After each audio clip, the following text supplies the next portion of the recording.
Today very little remains of Hitler's mountain retreat and his home, the Berghof. This is due to the fact it was bombed heavily in the latter stages of the war by the Royal Air Force. This operation was carried out by RAF Bomber Command on the 25th of April 1945. This targeted the Obersalzberg region of Bavaria, which contained a number of residences and bunkers that had been built for the Fuhrer of Germany. What is the story behind this event though? Join us today as we look at the bombing of the Berghof and Hitler's mountain retreat. Remember to support the channel, please make sure to subscribe. During the 1930s and 40s, when Germany was ruled over by Hitler, the Obersalzberg region saw a huge amount of change. A complex of chalets, mountain lodges and so much more was constructed near to the Bavarian town of Berchtesgaden.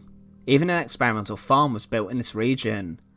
The mass change in the area was due to the fact that Hitler and his inner circle and high-ranking Nazi members saw it as a retreat and almost as a holiday destination. Hitler would roughly spend 4 months a year in the Obersalzberg region. The crowning glory of this development though was Hitler's private residence, the Berghof. This was a huge house that was used to receive many guests of the Nazi party.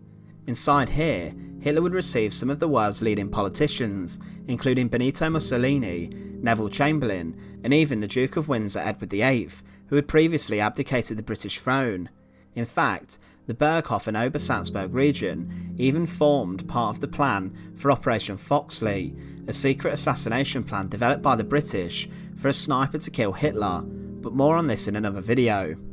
The Berghof in the region became an important symbol of Hitler's leadership in the eyes of the Germans, and the area became a Nazi stronghold with gates and guardhouses also created. Hitler would continue to visit the area even during the Second World War, and it became one of his main command centres.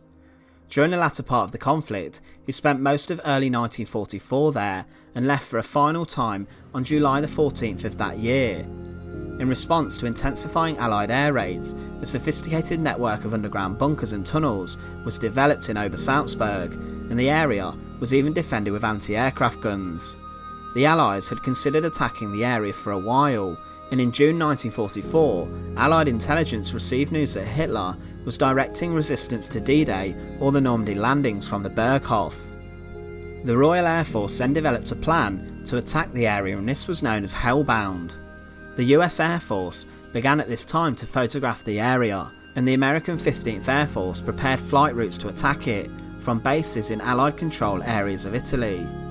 The head of the US Air Force, General Hap Arnold, would decide against this plan, coming to the conclusion it was unlikely that Hitler would be killed, and also that its poor leadership of the military was actually playing into the hands of the Allies. So Hitler was more used to the Allies alive and commanding the German forces than he would be dead. Arnold also considered that the area would be heavily guarded and an attack force would suffer heavy casualties. The 15th Air Force then proposed in February 1945 bombing the Berchtesgaden area, but this proposal was blocked by the US Air Force High Command due to the fact it was still believed to be too risky and that Hitler was better off alive than dead. Shortly after this, more plans were developed to attack bridges in the area, but these were never carried out. In that month, P-47 Thunderbolt fighter bombers would strike the area after being unable to complete a mission in Italy. However, their commander wasn't aware of the area's importance. The Thunderbolts attacked a train, but encountered heavy anti-aircraft fire. When the attack was reported, there was disappointment back home that the Berghof hadn't been damaged. By April 1945, the Allies had pretty much complete control over the skies of Germany. This meant that they had weakened the German air defences, which allowed bomber raids to be conducted, even during the daytime as well as at night. The frequency of this bombing did increase over time. As the Second World War came to a conclusion in Europe, the Supreme Headquarters Allied Expeditionary Force became concerned over reports that indicated that senior members of the Nazi Party and the SS would get together in Berchtesgaden to prolong the war and fight from an Alpine fortress. This intelligence was a failure, and nothing really seemed to happen. Hitler sent the majority of his staff to the area in April, but remained in Berlin to see out the war from his bunker. Most of the other senior Nazis would either join him or flee to evade capture.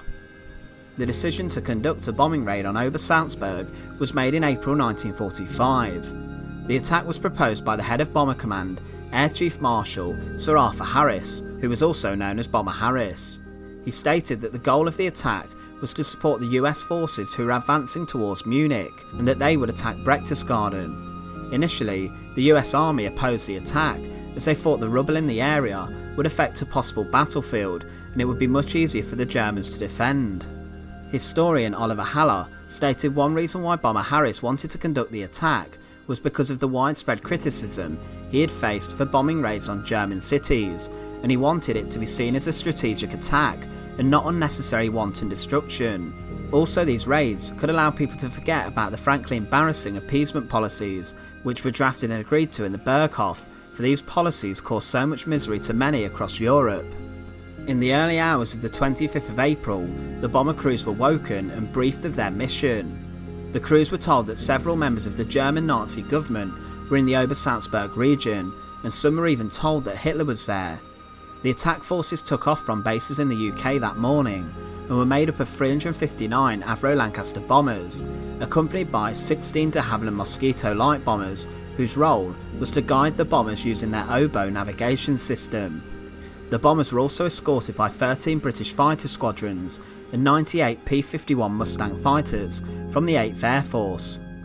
After leaving the UK, the bombers passed Paris and headed towards Obersalzburg. The journey was relatively peaceful, however the last 250 miles were over German-controlled territory, but they were not fired upon by anti-aircraft fire, and neither were they contested by the Luftwaffe, which at this point was pretty much non-existent. On the journey though, the Mustang pilots did shoot down an Arado 234 aircraft, which was doing recon work. The first wave of bombers arrived in the Berchtesgaden region at 9:30 am, but they were unable to attack due to the Mosquito crews having problems with spotting targets due to a large amount of mist and snow in the area. The defenders of the region weren't able to do much due to a lack of supplies.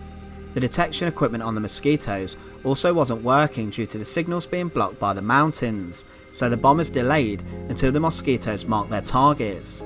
During this time, some aircraft flew near to Salzburg and were fired upon, and also due to the sheer number, some even came close to crashing into each other. Once the target was marked, the first wave attacked between 9:51 and 10:11 am. The famous Dambuster Squadron, the 617 Squadron, were the first unit to attack, dropping tallboys or 12,000-pound bombs. A second wave then attacked between 10:42 and 11 am. During this time, a huge amount of bombs were dropped on the area, and it was hoped that the heavy bombardment would destroy even the underground tunnel network in the area, and the bombing was very accurate. There were some casualties though. 2 Lancasters were shot down by the Germans. An Australian Air Force aircraft was hit, dropping its bombs, and the pilot was forced to make a landing near to a nearby German town. All the men on board were then made prisoners of war, but liberated a few days later. Another aircraft was from the 619 Squadron of the RAF. Sadly, 4 of these crew were killed, but 3 of them were taken prisoner, but soon rescued by the Allied forces. The attack led to mixed results.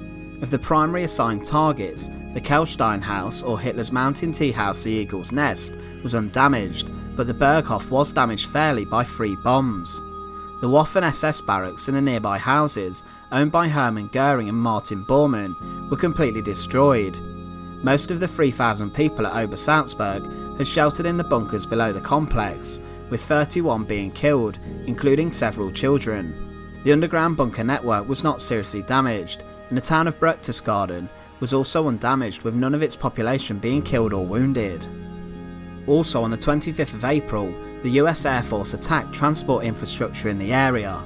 These raids were part of an operation conducted at the request of Allied soldiers to target the Skoda munitions factory in Czechoslovakia, and also to target the railways to prevent movement of German soldiers. A number of locations near to Obersalzburg were attacked because of this, resulting in the deaths of over 300 civilians and the destruction of train stations, gasworks and even hospitals.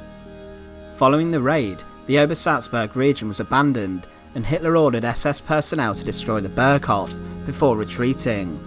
On the 4th of May, the US Army 15 Corps captured the area, and Goering, who had survived the air raid, was taken prisoner nearby 5 days later.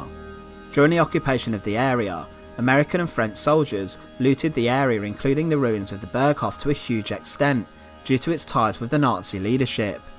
Memorabilia associated with Hitler then began to spread across the world, and some historians argue that this goes against the idea of the bombings, with the intention of wiping the images of the Nazis and the Berghof from view. The attack on the Obersalzberg was the final combat operation for most of the bomber command squadrons that were dispatched. Most of the crew involved took great pride in attacking Hitler's personal home. The raid attracted a huge amount of media coverage at the time back home, symbolising the attack on the heart of the Nazi Party's leadership.